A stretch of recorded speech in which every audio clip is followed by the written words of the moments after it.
Specially আজকের জন্যই মহালয়া উপলক্ষে আজকে ফার্স্ট টাইম, সবসময় আসি, আজকেও সেই পরম্পরা আমরা বজায় রাখতেছি আর কি।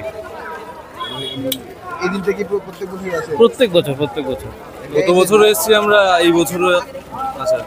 অ্যাকচুয়ালি দেবীর মা দুর্গা দেবীর আগমন মহালয়া, তো এখানে অ্যাকচুয়ালি আমাদের সবাই যে আসে মানে সকল লোকের একটা সমাবেশ, মা আসবে সেটা আমাদের একটা আনন্দ, সবাই মিলে এখানে আসাটাই মূলত আমাদের একটা মানে উদ্দেশ্য হচ্ছে মা আসছেন সেটাই। প্রত্যেক বছরই কি আসে? হ্যাঁ, প্রত্যেক বছরই আসি। প্রত্যেক বছর তুলনায় এই বছর একটু কম দেখা যাচ্ছে। না, আমার তো মনে হচ্ছে যে প্রত্যেক বছরের তুলনায় এবার ভিড়টা কম মনে হচ্ছে না, কারণ আমরা যখন এসছি আরও আগে তখন ভিড়টা একটু ফাঁকা ছিল, ভিড়টা কম ছিল, এখন ভিড়টা বাড়ছে।